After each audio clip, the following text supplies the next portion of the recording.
భాగ్యము సంక్షేమ సంతకము నా పాటకే సౌందర్యము నీవే యేసయ్యా నీవే హృదయ సారథి జగతికి వారధి నీవే హృదయ సారథి జగతికి వారధి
విశ్వాస ప్రేమను ఫలమైనా అనుకోని అనురాగ బంధమైతివే నీవే హృదయ సారథి జగతికి వారధి నీవే హృదయ సారథి జగతికి వారధి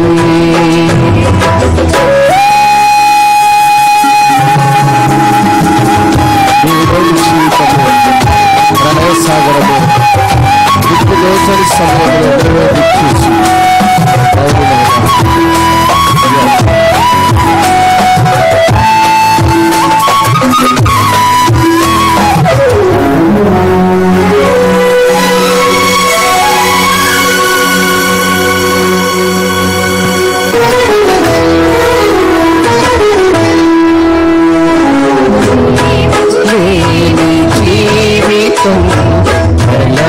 సాగరమే నీవు లేని జీవితం ప్రళయ సాగరమే దిక్కుతో చలి సమయములో నీవే దిక్సూచివై చుక్కానిగా నడిపించు ఆత్మీయ యాత్రలో పాపగలను కాచిన నా మంచి కాపరి నీవే హృదయ సారథి జగతికి వారధి హృదయ సారథి జగతికి వారధి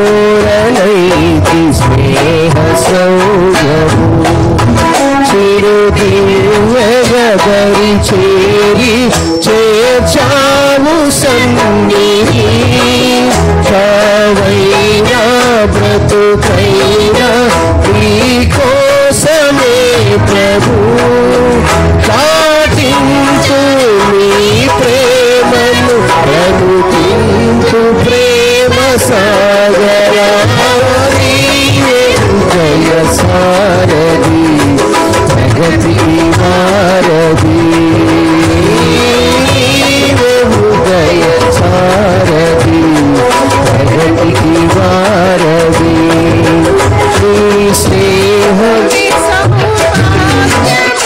సంక్షేమ సంతతం నా పాదక సౌందర్యం నీవే యేసయ్యా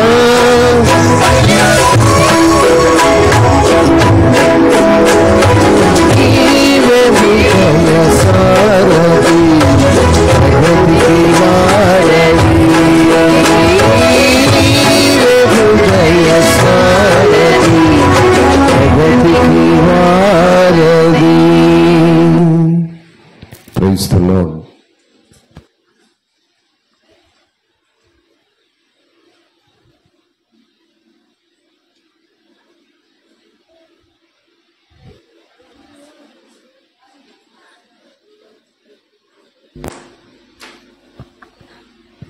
మంచిది.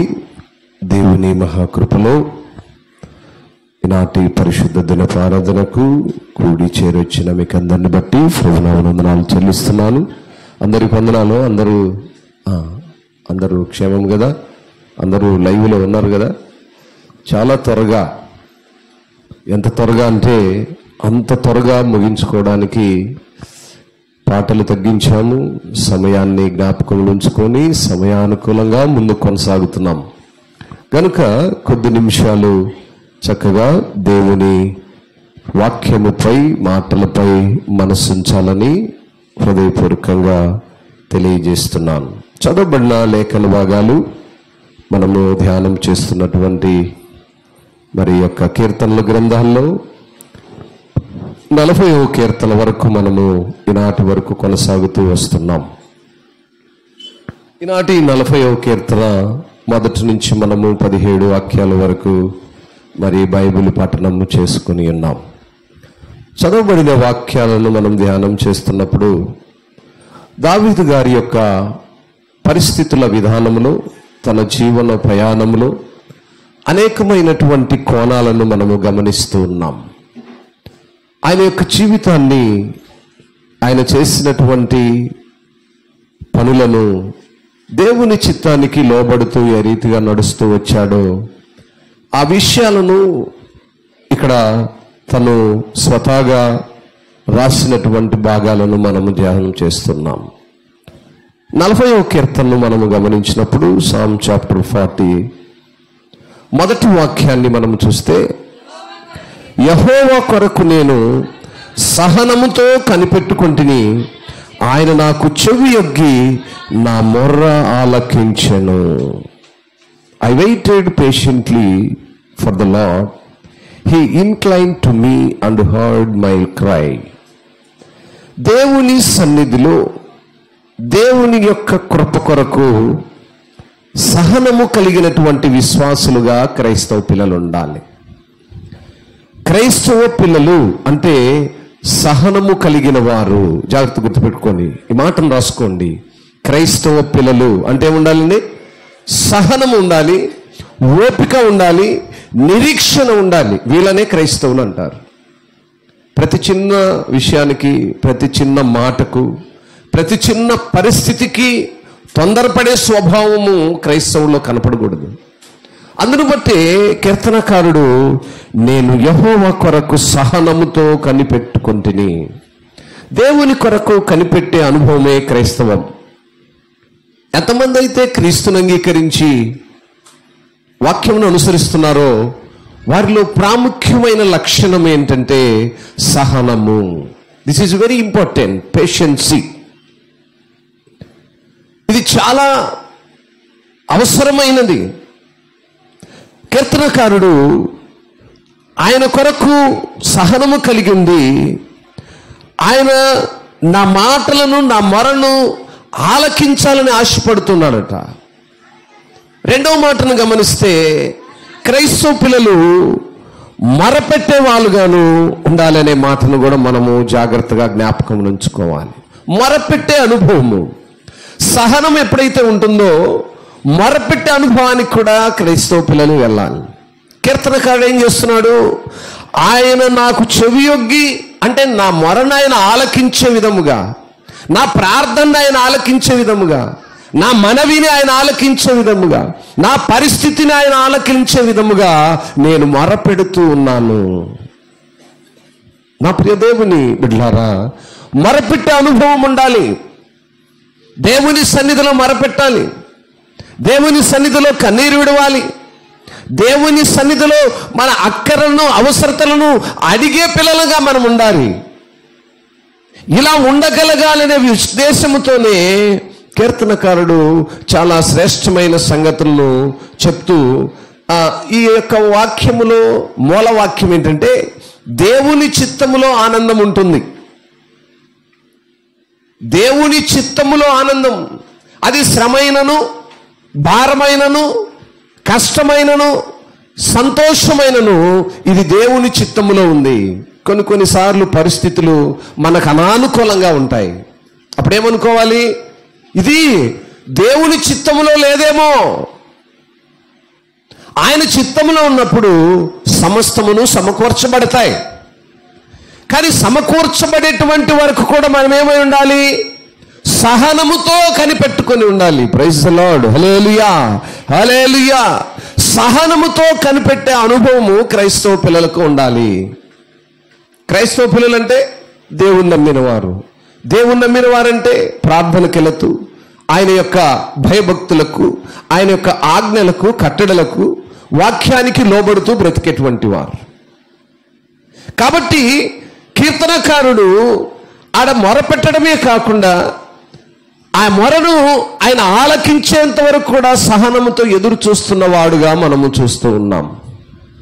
మరి ఆ రీతిగా దేవుని సన్నిధిలో మరి 3వ వాక్యాన్ని చూద్దాం. తనకు స్తోత్ర రూపమగు కొత్త గీతమును మన దేవుడు నా నోట ఉంచెను. అనేకులు దాన్ని చూచి భయభక్తులు కలిగి యెహోవా యందు నమ్మిక ఉంచెదరు. నేను అందుకే కీర్తనలు పాడుతున్నప్పుడు ఏదో ఊరికే సరదాగా పాడకండి. కీర్తన నువ్వు పాడుతున్నప్పుడు ఏమవుద్దంట, ఎదుటివారు నిన్ను చూసి భయభక్తులు కలిగి ఆ పాటను బట్టి, ఆ కీర్తనను బట్టి దేవుని యందు నమ్మిక ఉంచేవారుగా ఉంటారు. నేను చెప్తూ ఉంటాను అనేక మార్లు, నాకంటూ ప్రత్యేక సాక్ష్యం ఒకటి లేదు, ఒకటే ఉన్న సాక్ష్యం. ఎస్ఎన్న గారు కీర్తనలు పాడుతున్నప్పుడు పాటలను విని దేవుణ్ణి నా సొంత రక్షకునిగా అంగీకరించాను. వాక్యమును విని కాదండి, పాటలను విని. కీర్తనకారుడి మాటను చెప్తున్నప్పుడు నా సాక్ష్యం గుర్తొస్తా ఉంది. కీర్తనకారుడు ఏమంటున్నాడు? తనకు స్తోత్ర రూపమగు కొత్త గీతమును మన దేవుడు నా నోట నుంచెను. అనేకులు దాన్ని చూచి భయభక్తులు కలిగి దేవుని యందు నమ్మిక ఉంచిరి. హల్లెలూయా. వాక్యం వింటేనే కాదు, ఒక కీర్తన మనం ఆలాపిస్తున్నప్పుడు ఆ కీర్తనలో ఉన్నటువంటి లోతైన మర్మాల చేత కూడా దేవుణ్ణి అంగీకరించే అనుభవానికి వెళ్ళేవారుగా ఉండాలి. అందుకే కీర్తనలు పాడుతున్నప్పుడు ఊరికే మనం ఏదో నిద్రమొహాలు వేసుకొని ఏదో ఎదుటో లేదో పాడుకుంటున్నాం, సరదాగా మనం కూర్చున్నాము, ఏదో సినిమాకు పోయినప్పుడు సీరియల్ చూస్తున్నట్టు టీవీ ముందు కూర్చున్నట్టు కాదు. అక్కడ నీ యొక్క నోటి నుంచి వచ్చేటువంటి ఆ పలుకులు ఎదుటి వారిలో భయభక్తులను కలిగించి, రెండోది ఏమైందట, దేవుని యందు నమ్మకాన్ని కనపరుస్తాయట. ఒక పాటను ఆలాపిస్తే ఏమండి కదా, చాలా మంది సినిమా పాటలను చూసుకొని ఆ మనసులో మమేకమైపోయి ఆయన ఎక్కడో ఈమెక్కడో ఉండి అదంతా శాన అయిపోయి గందరగోళం అవుతుంటారు. అవి అయితే బాగా అన్వయించుకుంటారు, అవి వెంటనే అట్రాక్ట్ అయిపోతాయి. దేవుని మాటలు అన్వయించుకోవాలంటే కష్టం. ఎందుకంటే ఇవి ఆజ్ఞలతో కట్టడలతో ఉంటాయి కనుక వీటిని అన్వయించుకోము, వీటిని విని వదిలేస్తాం. కీర్తనాకారుడు తన నోటి నుంచి వచ్చేటువంటి ఆ గీతము అనేక మంది హృదయాల్లో భయభక్తులను కలుగజేస్తూ వారు దేవుని యందు నమ్మిక కలిగిన వారుగా ఉండాలని తను కీర్తన పాడుతున్నప్పుడు అనుకునేవాడట. దేవునిలో, దేవుని చిత్తములో ఆనందము కొరకు కీర్తనకారుడు ఎదురు చూస్తున్నాడు. దేవుని చిత్తంలో ఏముందో, దేవుని చిత్తములో ఎటువంటి ఆనందాన్ని పొందుకోవాలని ఆశపడుతున్నాడో మనం ఈ భాగంలో గమనించగలము. గర్విష్ఠులనైనను, త్రోవ విరిచి అబద్ధముల తట్టు తిరుగువారినైనను లక్ష్య పెట్టక యెహోవాను నమ్ముకొని వాడు ధన్యుడు. ప్రార్థనలకు వెళుతూ ఉంటారు, ఆ గర్వమును విడిచిపెట్టరు. ప్రార్థనలకు వెళుతూ ఉంటారు, అబద్ధములను విడిచిపెట్టరు. అబద్ధములాడుతూ మనం చేసే ప్రార్థనలు దేవుడు ఆలకించడట. లక్ష్య పెట్టక అని చక్కగా రాసింది కదా. గర్విష్ఠులనైనను త్రోవ విడిచి అబద్ధముల తట్టు తిరిగి వారినైనను ఆయన లక్ష్య పెట్టాడు. ఆయన వారి మొరను, వారి ప్రార్థనను, వారి యొక్క భక్తి జీవితాన్ని దేవుడు ఆలకించడు. దేవుడు ఆలకించే విధముగా మనం బ్రతకాలంటే మన ప్రార్థనా జీవితం ఎలా ఉండాలంటే మరి గర్వమును విడవాలి. ఒకరి ఎడల ఒకరు సమాధానము కలిగి ఉండాలి, ప్రేమ కలిగి ఉండాలి. ఒక అక్కకు వందనాలు చెప్పుకోవాలి. పౌలు గారు తన పత్రికలన్నిటిలో ప్రారంభంలోనే ఆయన మొదట వందనాలు తెలియజేస్తూ పలకరిస్తాడు. నా సహోదరులు అంటాడు. ఒక్కొక్క చూస్తే పులి సింహం చూసుకున్నట్టే ఉంటాయి. వందనాలు ఎప్పుడు చెప్తారు? క్రైస్తవ పిల్లలు సహోదర ప్రేమ కలిగి ఉండాలి. సహోదరులు ఐక్యత కలిగి ఉండుట ఎంత దరిద్రము కదా. చెప్పాలి, మేలుందా? ఏం కనపడట్లేదే. ఐక్యత అనేది ఎలా ఉంటుందండి? ఇగో తగ్గితే ఐక్యత వస్తుంది. ఇగో అంటే ఏంటి? గర్వం ఎప్పుడైతే మనిషిలో తగ్గుతుందో ఐక్యత వస్తుంది. సహోదరులు ఐక్యత కలిగి ఉండుట ఎంతో మేలు, మనోహరము కూడా. ఆ మేలైన మనోహరమైనటువంటి సంతోషాన్ని మనం కలిగి ఉండాలంటే గర్వమును విడిచి, అబద్ధములను విడిచి, దేవుని నమ్ముకుని దేవుని యొక్క ధన్యత కొరకు ఎదురు చూసేవారముగా ఉండాలి. అట్ట అనుభవాన్ని మనం పొందుకోవాలి అంటే మరి మనలో ఉన్నటువంటి ఆ దారిద్రపు లక్షణాలను విడిచిపెట్టాలి. కుటుంబాల్లో, దాంపత్య జీవితాల్లో, సంఘాల్లో ఈ గర్వము అపవాది రూపంలో సంచారం చేస్తుంది. గర్వము అపవాది రూపంలో సంచారం చేసి కుటుంబాలను, దాంపత్య జీవితాలను, సంఘాలను శిథిలము చేస్తున్నాయి, పతనానికి తీసుకెళ్తున్నాయి. దీనికి కారణం ఏంటంటే ఇగో. ఆమె కంటే నాకేం తక్కువ, ఆయన కంటే నాకేం తక్కువ, నేనెందుకు తగ్గి ఉండాలి, నేనెందుకు వాడి మాట వినాలి, నేనెందుకు ఆమె మాట వినాలి. ఈ గర్వం ఏం చేస్తుందంటే పతనానికి తీసుకెళ్తుంది. నా ప్రియులారా, పక్కన రాయబడిన కీర్తనకారుడు గర్విష్ఠులను, త్రోవ విడిచి అబద్ధములు చెప్పు వారి వైపు ఆయన యొక్క కృప లేదా ఆయన మన వైపు, మన ప్రార్థనల వైపు, మన ఆత్మీయ జీవితంలో ఆయన లక్ష్య పెట్టని వాడుగా ఉంటున్నాడు. నా ప్రియ దేవుని సంగమా, కేవలం వినుట మట్టుకే కాక క్రియల్లోనికి మాటలను తీసుకోవాలని మరొకసారి ప్రేమతో తెలియజేస్తున్నాను. విని వదిలేయద్దండి. విని వదిలేస్తే నిష్ప్రయోజనమే.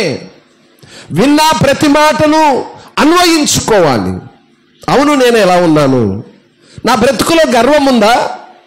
నా బ్రతుకు అబద్ధపు జీవితం కలిగి ఉందా? అలాంటి సమయంలో నేను చేసే ప్రార్థనను దేవుడు ఆలకిస్తాడా? వాక్యం ఏం చెప్తుంది?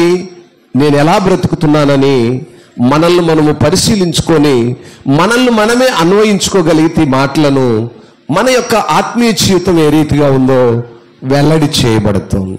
ఆ రీతిగా మనము చదువుతూ వస్తున్నప్పుడు, యెహోవా నా దేవా, నీవు మా ఎడల జరిగించిన ఆశ్చర్యక్రియలను, మా ఎడల నీకున్న తలంపులను బహు విస్తారమును వాటిని వివరించదని అనుకుంటున్నా అవి లెక్కకు మించి ఉన్నవి.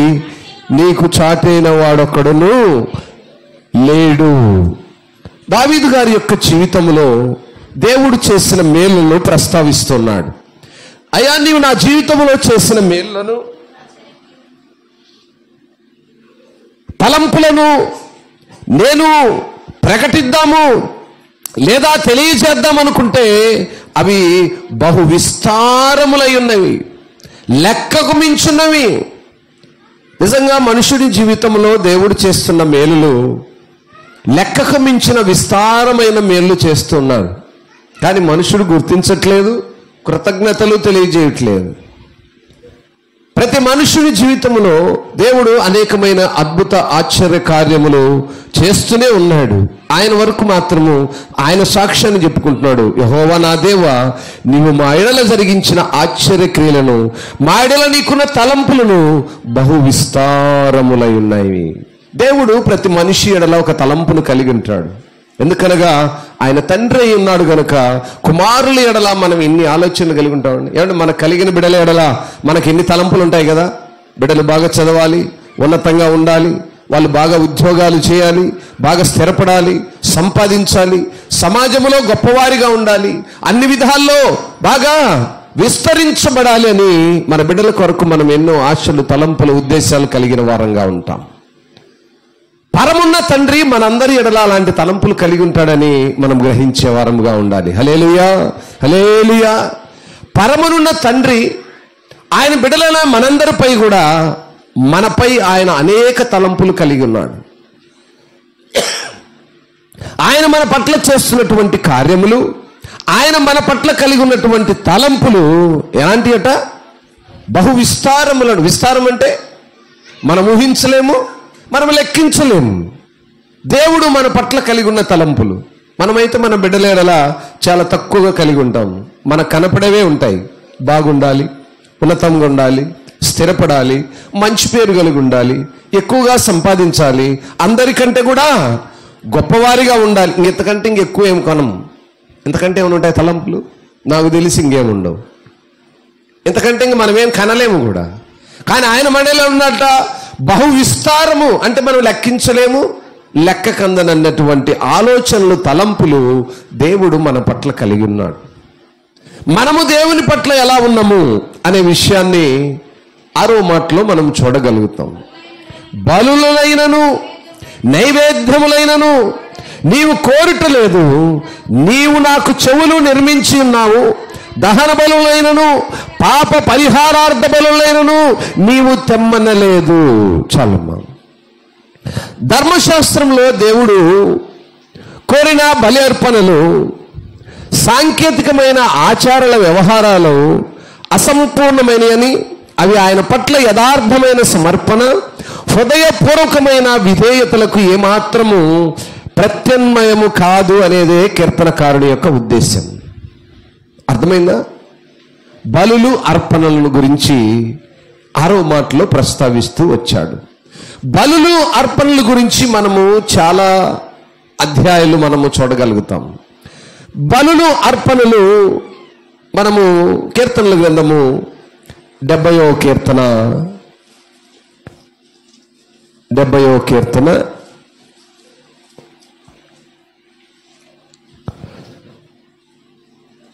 మొదటి నుంచి, దేవా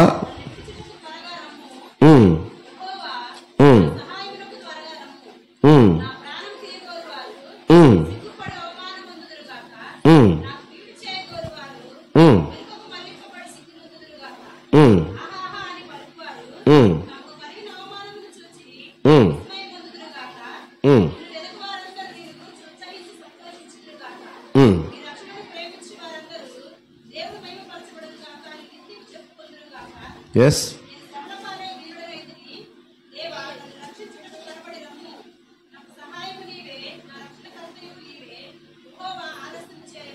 అదే మాటలను మనము చూస్తే 40వ కీర్తనలో 13 నుంచి 17 వాక్యాల వరకు కూడా అవే మాటల ప్రస్తావన ఇక్కడ మనము చూడగలుగుతాం. యెహోవా దయచేసి నన్ను రక్షించుము, యెహోవా నాకు సహాయమునకు త్వరగా రమ్ము. నా ప్రాణం తీయుటకై యత్నించువారు సిగ్గుపడి బొత్తిగా భ్రమసియుందురుగాక. నాకు కీడు చేయగోరువారు వెనుకకు మళ్లింపబడి సిగ్గునందుదురుగాక. నన్ను చూచి ఆహా ఆహా అని పలుకువారు తమకు కలుగు అవమానము చూచి విస్మయం పొందుదురుగాక. నిన్ను వెదుకు వారందరూ నిన్ను గూర్చి ఉత్సాహించి సంతోషించుదురుగాక.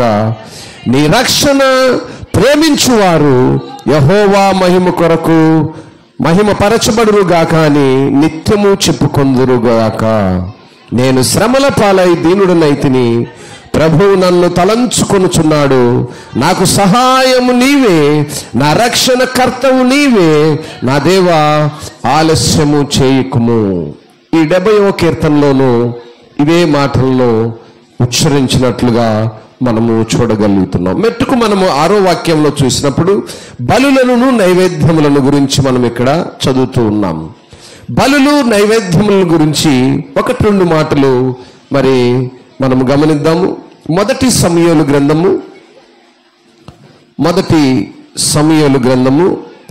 15వ అధ్యాయము 22వ వాక్యాన్ని చదువుదాం.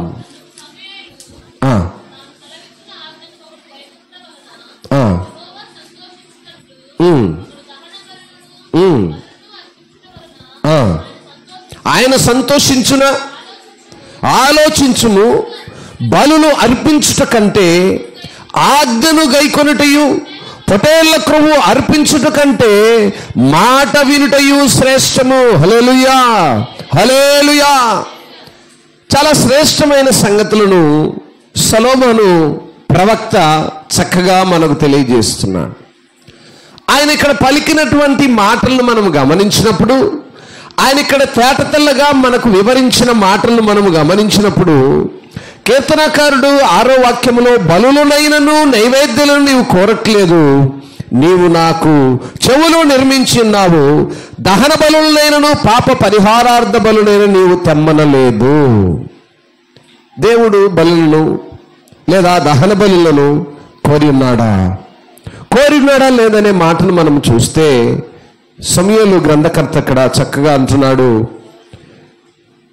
నీ దేవుడైన యెహోవా బలి అర్పించుట కంటే జనులు శపథములకు గొర్రెలలోను ఎడ్లలోను ముఖ్యమైన వాటిని తీసుకొని వచ్చినని సమూయేలుతో చెప్పెను. అందుకు సమూయేలు అంటున్నాడు, తాను సెలవిచ్చిన ఆజ్ఞను ఒకడు గైకొనుట వలన యెహోవా సంతోషించినట్లు, ఒకడు దహన బలులను అర్పించడం వలన ఆయన సంతోషించున. ఆలోచించుము, బలులు అర్పించుట కంటే ఆజ్ఞను గైకొనుటయు, పొటేళ్ల కొవ్వు అర్పించుట కంటే దేవుని మాట వినుటయు శ్రేష్టము. హల్లెలూయా. ప్రియులారా, మనం అర్పించే బలులు, మనం అర్పించేటువంటి దహన బలులు ఆయన కోరుకోవట్లేదు, కానీ ఆయన ఏమో కోరుకుంటున్నాడండి? దేవుని ఆజ్ఞను గైకొనుట. అనేక మార్లు చెప్పాను, ఆజ్ఞలు చాలా విలువైనవి. కమాండ్మెంట్స్, ఆజ్ఞలు. ఈ ఆజ్ఞలను గైకొనాలి. దేవునికి నువ్వేమిచ్చావు? దేవుని నుంచి ఏమ ఆశిస్తున్నాడంటే, ఆయన చాలా మంది ప్రజలు ఉన్న విశ్వాసం, అది విశ్వాసం కాదు. బలులు అర్పణలు ఆయన కోరుకోవట్లేదు. ఆయన కోరుకుంటుంది ఏంటి? ఆజ్ఞ ప్రాముఖ్యంగా ఆలకించాలి. రెండవదిగా ఆయన మాటను వినాలి. ఆజ్ఞను ఆలకించి అనుసరించటం వినటము. ఆజ్ఞను ఏం చేయాలండి? ఆజ్ఞను ఆలకించాలి. ఆలకించిన ఆజ్ఞ ప్రకారము విని నడుచుకోవాలి. దేవుడు మనుషుల నుంచి ఇది కోరుకుంటున్నాడు. మనం ఏ అధ్యాయంలో చూసినా, ఏ భాగములో గమనించినా కూడా ఆయన అక్కడ కూడా దహన బలులను ఆయన కోరుకోలేదు. మరొక భాగాన్ని మనము చూడగలిగినట్లయితే, లేఖన భాగాల్లో మరొక భాగంలో కూడా యెషయా గ్రంథము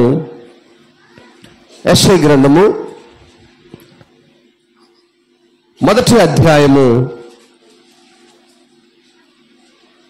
యెషయా గ్రంథము 1వ అధ్యాయము 11వ వాక్యం నుంచి చదువుదాం.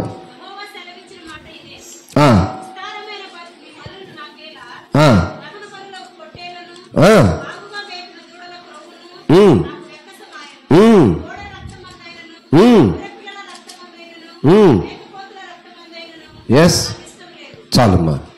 నా ప్రియులారా, గమనించినట్లయితే యెషయా గ్రంథకర్త చక్కగా తెలియజేస్తున్న మాట ఏంటంటే, దేవుడు సెలవిచ్చిన మాట ఇదే, విస్తారమైన మీ బలులు నాకేలా? Question mark. నాకు అవసరమా? మీరు ఎన్ని బలులు తెచ్చారు, ఎన్ని గొర్రెలను తెచ్చారు, ఎన్ని మేకలను తెచ్చారు, ఎన్ని బలిగా అర్పించారు, అవి నాకు అవసరమా? దహన బలులకు పొటేళ్లును, బాగుగా మేపిన దూడకమును నాకు వెక్కసమాయను. కోడేళ్ల రక్తమందైనను, గొర్రె పిల్లల రక్తమందైనను, మేకపోతుల రక్తమందైనను నాకు ఇష్టము లేదు. మరి దేవుడు ఏం కోరుకుంటున్నాడు? నా సన్నిధిని కనపడవల్లని మీరు వచ్చుచున్నారే, నా ఆవరణమును త్రొక్కుటకు మిమ్మును రమ్మనుచున్నవాడెవడు? మీ నైవేద్యము వ్యర్థము, అది నాకు అసహ్యము, పుట్టించు ధూమార్పణము, దానిని కనుతాకుడి. అమావాస్యయు విశ్రాంతి దినమును సమాజ కూటమును ప్రకటమును జరుగుతున్నవి, పాపుల గుంపు కూడిన ఉత్సాహ సమాజము నేనోర్చజాలను. దేవుడు ఇష్టపడేటువంటి కార్యములను మనం చేస్తున్నామా? దేవుడు మన నుంచి కోరుకుంటున్నది అమావాస్య పండుగలో సమకూర్చబడినటువంటి విధానంలో విశ్రాంతి దినంలో కాదు, కానీ మొదట ఆయన సన్నిధిని కనపడవలనని మనం వస్తున్నప్పుడు ఆయన కోరుకున్నటువంటి ఆజ్ఞలు, ఆయన కోరుకున్నటువంటి కట్టడలను మనము మరి అనుసరిస్తూ నడుస్తున్నామా? మరి ఈ మాటను యెషయా గ్రంథము 16వ వాక్యంలో చూస్తే, మిమ్మును కడుగుకొనుడి, శుద్ధి చేసుకొనుడి, దుష్క్రియలు నాకు కనబడకుండా మానుడి, మేలు చేయడము నేర్చుకోండి. ఎస్,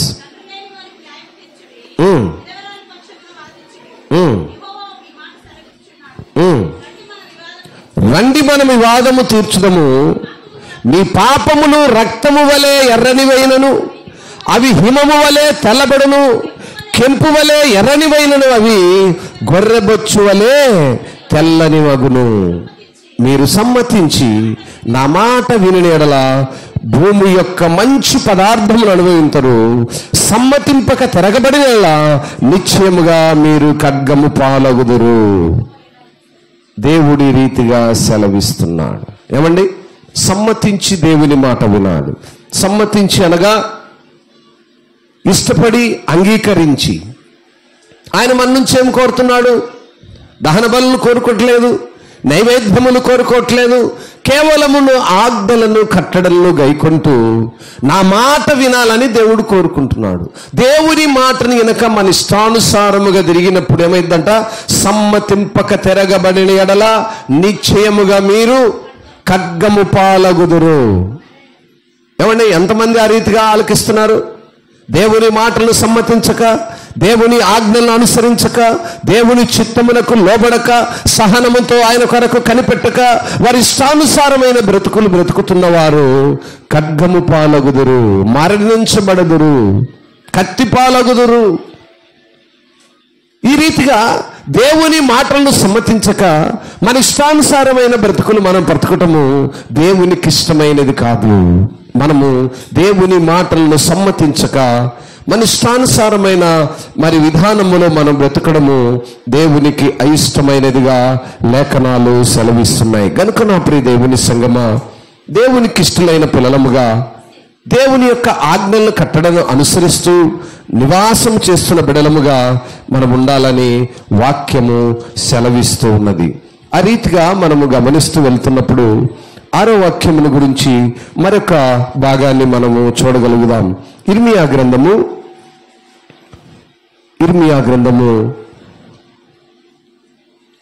7వ అధ్యాయము 22-23 వాక్యాలు చూద్దాం.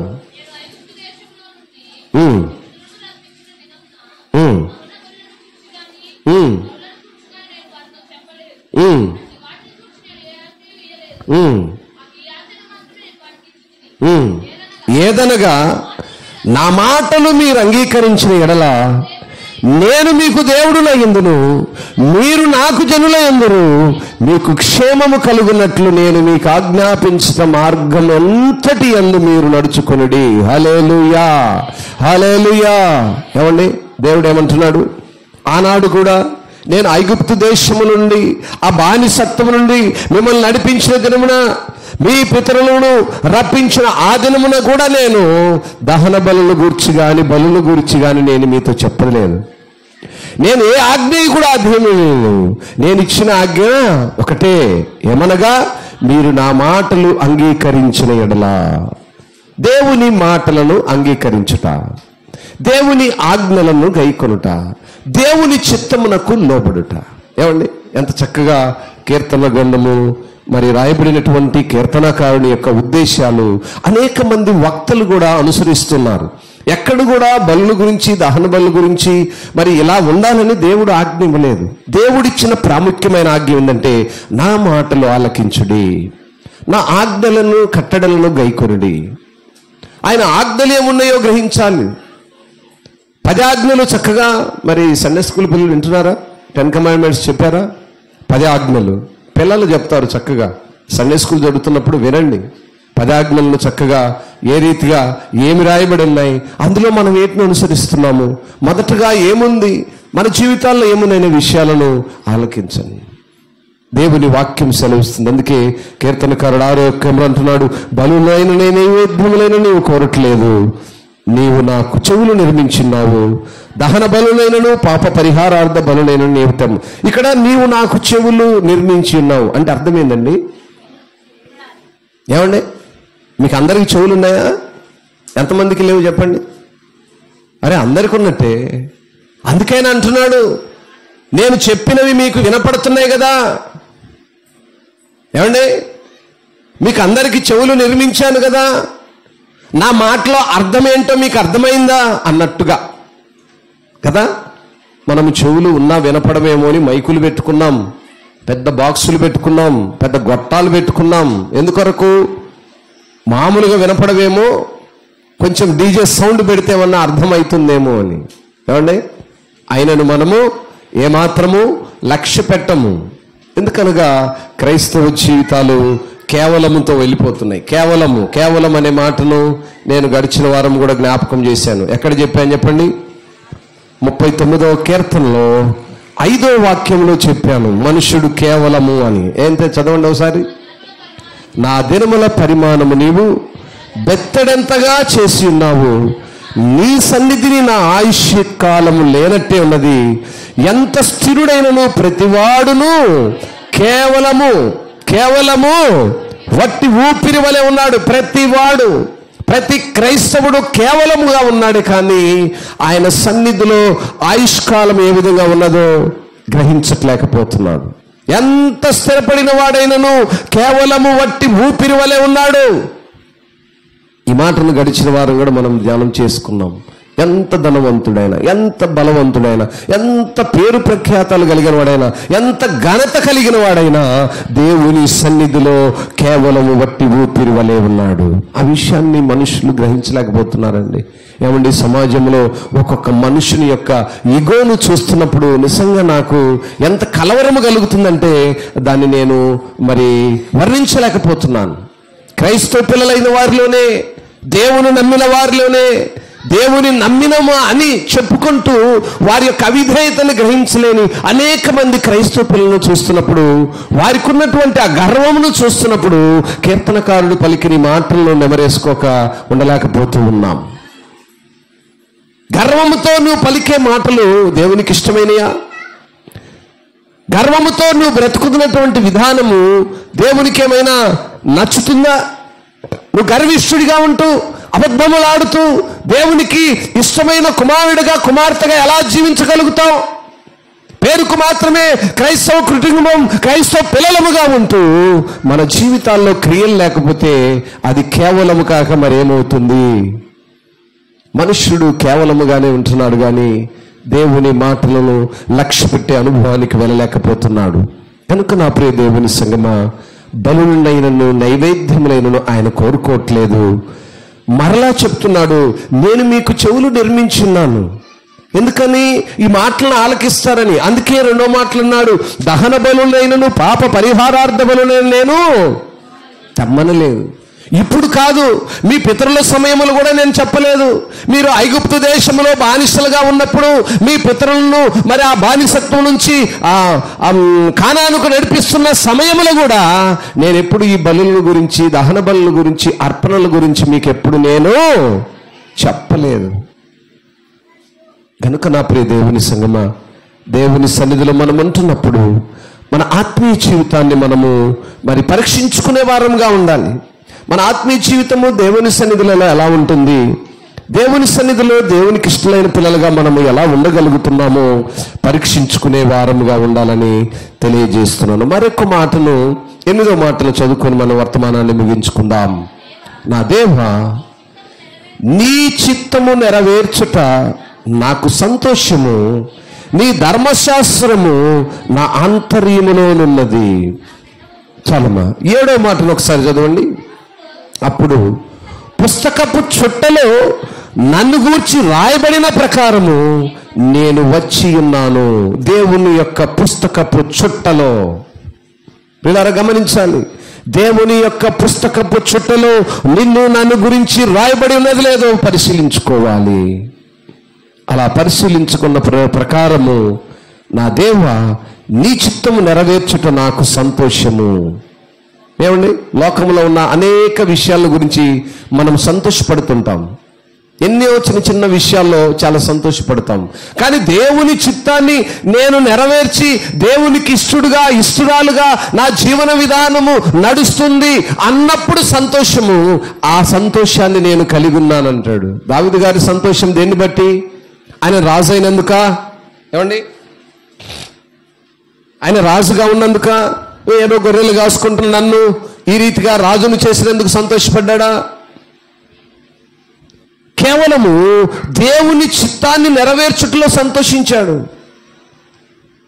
ఏదో గొర్రెలు కాసుకుంటున్న నన్ను ఒక రాజుగా, ధనవంతునిగా, బలవంతునిగా, అధికారునిగా దేవుడు నాకు ఇచ్చిన ఆధిక్యత అని ఎప్పుడు అతను గర్వపడలేదు. ఆయన కేవలము సంతోషించింది దేన్ని బట్టి అంటే దేవుని చిత్తము నెరవేర్చుటకు. దేవుని చిత్తాన్ని నెరవేర్చే అనుభవానికి దేవుని పిల్లలైన మనము వెళ్ళాలండి. ఎప్పుడైనా అడగాలి, ప్రభువా నీ చిత్తమేమైందో నాకు తెలియజేయి. ఎప్పుడైనా అడిగామా? దేవా నా బిడ్డల పక్షంలో నీ చిత్తమేమైంది, నా ఉద్యోగం పట్లలో నీ చిత్తమైందో, నా ఆరోగ్యం పట్ల నీ చిత్తమేమైందో, నా జీవన విధానంలో నీ చిత్తమేమైంది, నా దాంపత్య జీవితంలో నీ చిత్తమేమైంది, నా బ్రతుకు విధానంలో దేవుణ్ణి అడిగే అనుభవం. దేవుని చిత్తాన్ని అడగాలి. అయ్యా నీ చిత్తమేమైంది? ఇదిగో దావీదు ఏమడుగుతున్నాడు? కేవలము నీ చిత్తాన్ని నెరవేర్చడం నాకు సంతోషం. మనమైతే మన అక్కర్లు అవసరాలు అడిగి అవి జరిగితే మాకు సంతోషం అంటాం, అంతే కదండి.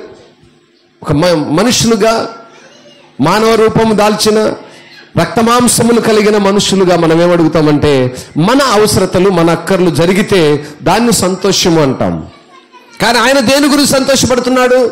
నీ చిత్తాన్ని నేను అనుసరిస్తే, నీ ఆజ్ఞ ప్రకారం నేను నడవగలిగితే అదే నాకు సంతోషము. హల్లెలూయా, హల్లెలూయా. ఎవరికి సంతోషంగా ఉన్నట్లేదే? హల్లెలూయా. Okay, right. అంటే ఆయన మాత్రమే దేవుని చిత్తాన్ని అనుసరిస్తున్నాడు, మేము ఎలా అనుసరించే వాళ్ళం కాదు కాబట్టి మాకు సంతోషం లేదు పాస్టర్ గారు అంటారా?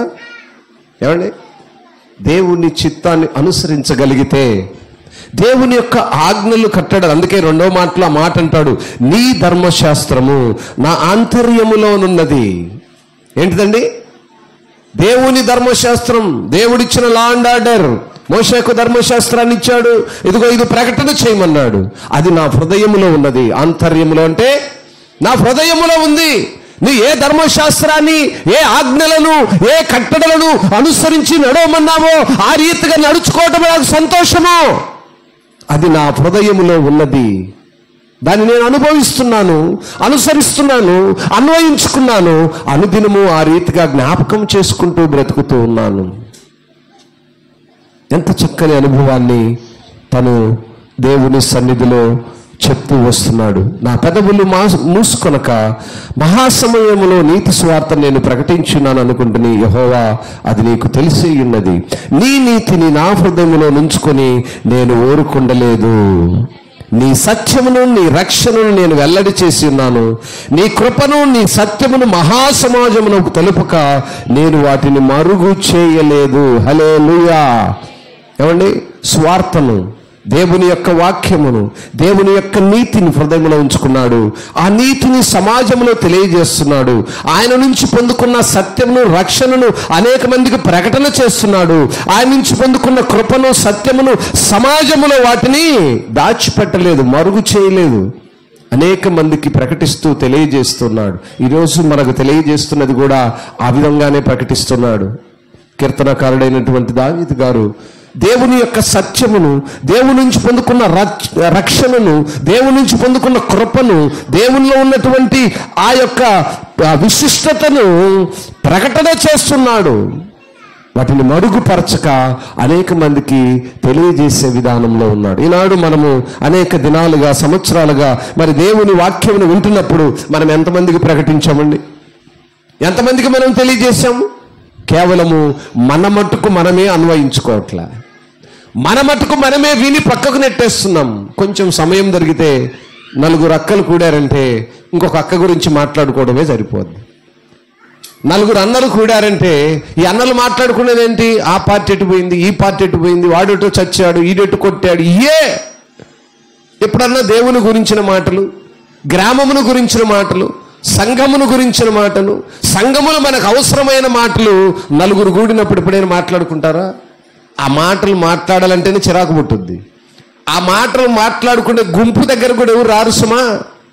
ఏమండి, దేవుని గురించిన మాట్లాడని ప్రకటిస్తున్నారు, నిలబడతారా? ఒరే పారో మనకెందుకు? నేను వచ్చేసరికి కొంతమంది పిల్లకాయలు కానీ పెద్దవాళ్ళు కానీ ఆ అరుగుల మీద, ఈ చర్చి ఇక్కడ బండల మీద కూర్చొని ఉంటారు. నన్ను చూస్తే పరుగో ఎందుకు? ఈయన వచ్చాడు, మైకు పెడతాడు, ప్రార్థనకు రండ్రా అంటాడు, దేవుని మాట్లాడ. మనకెందుకు అవన్నీ? లోకమే ఊరకుందా? శానుంది ప్రపంచము, అనుభవించాల్సింది ఏంటిదది? దరిద్రాన్ని అనుభవించాల్సి ఉంది. శానుంది మనకు లోపం మీద. పాండ్రోయ్ పరుగు. లోకములో ఉన్న దరిద్రం కొరకు పరిగెడదామంటున్నారు కానీ లోకములో ఉన్నది సమస్తము శూన్యము, అది ధూళి లాంటిది, మట్టి లాంటిది అని మాత్రం గ్రహించలేకపోతా ఉన్నారు. పరిగెడుతూ ఉన్నారు లోకములో ఉన్న దరిద్రాన్ని ఆస్వాదించడానికి. దేవుని వాక్యము చక్కగా ఉంటుంది. ఆయన చేసిన కృపను, ఆయన నుంచి పొందుకున్నటువంటి రక్షణను నేను వెల్లడి చేయకుండా ఎలా మరుగు చేయగలను? కీర్తనకారుడు దేవుని నుంచి పొందుకున్న ప్రతి మేలును, అందుకే 11 అంటాడు, యెహోవా నీవు నీ వాత్సల్యము నాకు దూరం చేయొద్దు, నీ కృపాసత్యములు ఎప్పుడును నన్ను కాపాడునుగాక. ఆమేన్. ఏమండి, ఏంటి అంట? ఆయన వాత్సల్యము పొందుకున్నప్పుడు కృపాసత్యములు ఎప్పుడు నన్ను కాపాడుతూ ఉంటాయి. మనకు కావాల్సింది అదే కదండి, ఎల్లప్పుడూ మనల్ని కాపాడాలి. మనం ప్రార్థన చేస్తూ ఉంటాం, ప్రభువా మమ్మల్ని కాపాడు, మా బిడ్డలను కాపాడు, మా భర్తను కాపాడు, మా పనులను కాపాడు, మా మిద్దలను కాపాడు, బర్రెలను కాపాడు, గొర్రెలను కాపాడు, మాకున్న అన్నిటినీ కాపాడు. ఊరకనే కాపాడుతాడా? ఏమండి, ఊరకనే కాపాడుతాడండి? ఆయన చిత్తమును, ఆయన ఆజ్ఞలను, ఆయన కట్టడలను అనుసరించి నడిస్తే కాపాడుతాడు. నీ పిల్లవాడు నీ మాట వింటే వాడికి రూపాయి ఇస్తావు, వాడిని మాట నువ్వు తీసుకొని భర్తను తీసుకొని బాదుకో, ఎవరైనా బాదుకుంటావు. నీ కుమారుడు కుమార్తె నీ మాట విన్నారనుకో, విన్నారంటే వెంటనే డాడీ నాకు 3,000 రూపాయలు డ్రెస్ కావాలి, తీసుకోపో. వినలేదనుకో, ఎందుకే నువ్వు నా మాట ఏమి నా వెనక నీకు తీసేయాలి అంటారా? అనరా? మాట విన్నప్పుడే నేను చాలా కొనిస్తానమ్మా అంటారండి. దేవుడు కూడా నా ఆజ్ఞలు, నా కట్టలను ఎప్పుడైతే నువ్వు వింటావో, ఎప్పుడైతే వాటిని అంటావో, అప్పుడు కృపాసత్యములు ఎప్పుడు నన్ను కాపాడునుగాక. దేవుడు మనల్ని ఎల్లప్పుడూ కాపాడాలంటే దేవుడు ఆజ్ఞలను మనం అనుసరించి నడుస్తున్నామో లేదో మనం పరిశీలించుకునే వారముగా ఉండాలి. అటు కృపలో మనం ఉండాలి అంటే దేవుని సన్నిధికి నడవాలి, దేవుని మాటలను వినేవారముగా ఉండాలి, దేవుని చిత్తమునకు లోబడే వారముగా ఉండాలి, సహనముతో దేవుని కొరకు కనిపెట్టే అనుభవానికి వెళ్ళాలి. అట్టి కృపలో దేవుడు చేరి వచ్చిన బిడలను, ఈ వర్తమానం వింటున్నటువంటి దేవుని పిల్లలైన వారిని ఆయన కృపలో ఎత్తిపట్టి ఆశీర్వదించునుగాక. ప్రార్థన చేద్దాము. దయాళుడా మీకు స్తోత్రాలు, మీ ఘనమైన ఉన్నతమైన ప్రశస్తమైన నామాన్ని బట్టి మీకు వందనాలు. ఈ ప్రత్యేక సమయంలో మేమేమైతే విన్నామో, ఏమైతే నేర్చుకున్నామో, ఏ మాటలైతే మీరు మాతో మాట్లాడి ఉన్నారో, అవును నాయనా, ఈ సమయం ముందు మేము సహనము కలిగిన వారముగా ఉండాలి. ఈ సమయం ముందు ప్రభువా మేము నిరీక్షణతో ఎదురు చూసే వారముగా ఉండాలని, నీ కొరకు కనిపెట్టుకో అనుభవం ఉండాలని ఏదో కీర్తనకారుడు అనేక విషయాలు వెల్లడిపరిచి ఉన్నాడు. మీరిచ్చిన రక్షణను, మీరిచ్చిన మీ దగ్గర నేర్చుకున్న సత్యమును, మీ నుంచి పొందుకున్న కృపను మరుగు చేయక వెల్లడిపరిచే అనుభవానికి నాయనా నీ దాసుని మీరు ఆయుత్తపరిచాడు. తను మీ నుంచి పొందుకున్న ప్రతి మేలును ప్రభువా మహాసమాజములో వెల్లడిపరుస్తూ ఉన్నాడు. అవును తండ్రి, మేము వింటూ ఉన్నాము, మేము మీ కృపను పొందుకుంటున్నాము. మా జీవితాల్లో, మా బ్రతుకులో మీ తలంపులు బహు విస్తారములని మీరు సెలవిచ్చారు. ఎస్ లార్డ్, మేము వాటిని గ్రహించలేకున్నాం. విస్తారమైన మీ తలంపులు మాపై ఏమున్నాయి మేము ఎరుగుకున్నాం. ఈ లోకంలో అశాశ్వతమైన వాటిపై మా కోరికలు, మా తలంపులు కలిగి ఉన్నాము. కానీ శాశ్వతమైనటువంటి విస్తారముగా మీరు కుమ్మరించేటువంటి కృపను మేము ఎరుగక, మీ ఆజ్ఞలను కట్టడలు గైకొనక మీకు దూరస్తులుగా ఉంటున్న బిడ్డలను జ్ఞాపకం చేసుకోండి. మీ సన్నిధానానికి నడిపించండి. లోకములో ఉన్నటువంటి దురలవాట్ల చేత నాయన బందీలుగా ఉండక, మీ మాటల చేత బిడ్డలు ఆదరించబడి, మీ మాటల చేత వారి హృదయములు నాయన నలుగొట్టబడి, మీ మాటల చేత వారు ఉన్నటువంటి విధానమును వారు పరిశీలించుకొని, పరీక్షించుకొని నీకిష్టలుగా బ్రతికే కృపలోనికి నడిపించమని నాయన దావీదు గారు ఏ రీతిగా కృపను పొందుకున్నాడో, ఏ రీతిగా తను పొందుకున్న కృపకు నాయన కృతజ్ఞుడుగా ఉన్నాడో, అతి భాగ్యమును ప్రతి కుటుంబంలో చేరువచ్చిన బిడ్డల్లో, ఈ వర్తమానమైన బిడ్డల్లో కార్యరూపంలో దలించమని మా ప్రియుడు, మా రక్షకుడు నజరేయుడైన యేసయ్య ఘనమైన నామములో ప్రార్థించి మనవులన్నీ అడిగి వేడుకొని పొందుకొని ఉన్నాము తండ్రి. ఆమేన్.